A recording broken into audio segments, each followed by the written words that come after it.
సరిహద్దు భద్రతా దళానికి అంటే బిఎస్ఎఫ్ కు చెందిన ఒక జవాన్ పొరపాటున అంతర్జాతీయ సరిహద్దు దాటి పాకిస్తాన్ భూభాగంలోకి వెళ్లడం జరిగింది. ఈ సంఘటన పంజాబ్ లోని ఫిరోజ్పూర్ సెక్టార్ లో జరిగింది. కానిస్టేబుల్ పీకే సింగ్ అనే జవాన్ పొరపాటున సరిహద్దు దాటారు. అతను కొందరు రైతులతో కలిసి వెళ్లినప్పుడు నీడలో విశ్రాంతి తీసుకోవడానికి ముందుకు వెళ్లగా పాకిస్తాన్ రేంజర్స్ అతడిని పట్టుకున్నారు. జవాన్ యూనిఫామ్ లో ఉండి తన సర్వీస్ రఫైల్ ని కూడా కలిగి ఉన్నాడు. అతడిని విడుదల చేయించడానికి ఇరు దేశాల అధికారులు ఫ్లాగ్ మీటింగ్ నిర్వహిస్తున్నారు. ఇలా పొరపాటున సరిహద్దులు దాటడం గతంలోనూ జరిగిందని అధికారులు తెలిపారు.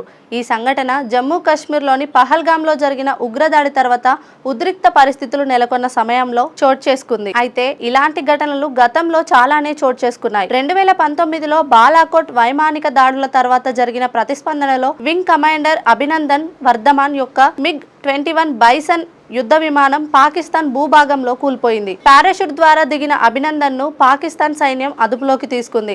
ఈ సంఘటన దేశవ్యాప్తంగా కలకలం రేపింది. అంతర్జాతీయ ఒత్తిడి మరియు దౌత్యపరమైన ప్రయత్నాల ఫలితంగా అభినందన్ కేవలం 60 గంటల్లోనే క్షేమంగా భారతదేశానికి తిరిగి వచ్చారు. ఆయన చూపిన ధైర్యం మరియు సమయస్ఫూర్తి దేశానికి గర్వకారణంగా నిలిచాయి. అయితే పహల్గామ్ లో జరిగిన ఉగ్రదాడి తర్వాత పరిస్థితులు పూర్తిగా మారిపోయాయి. పాకిస్తాన్ పై భారత ప్రభుత్వం కఠినంగా వ్యవహరిస్తోంది. దేశంలో ఉన్న పాక్ పౌరులను స్వదేశానికి వెళ్లిపోవాలని ఆదేశాలు జారీ చేసింది. ఇదే సమయంలో సింధు నదిలో ఇచ్చే వాటాలను సైతం నిలిపివేస్తున్నట్లు భారత ప్రభుత్వం ప్రకటించింది.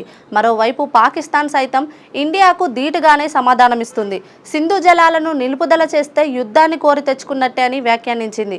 పాకిస్తాన్ యుద్ధ సన్నాహాలకు రెడీ అవుతుంది. ఆర్మీ సైన్యానికి సెలవులు కూడా రద్దు చేసింది పాకిస్తాన్ ప్రభుత్వం. ఇలాంటి తరుణంలో ఇండియన్ పాకిస్తాన్ కు ఖైదీగా చిక్కడం భారత్ కు కాస్త ఇబ్బందికరమే. అంతర్జాతీయంగా భారత్ ను దోషిగా చూపించడానికి పాక్ ప్రయత్నాలు చేస్తోంది. తమ దేశంలో అక్రమంగా చొరపడ్డారని ఆ జవాన్ ను బూచిగా చూపించే ప్రయత్నం పాకిస్తాన్ చేస్తుంది. ప్రస్తుతం పాకిస్తాన్ లో చిక్కుకున్న భారత జవాన్ ను తిరిగి తీసుకువచ్చేందుకు భారత ప్రభుత్వం చర్చలు జరుపుతోంది.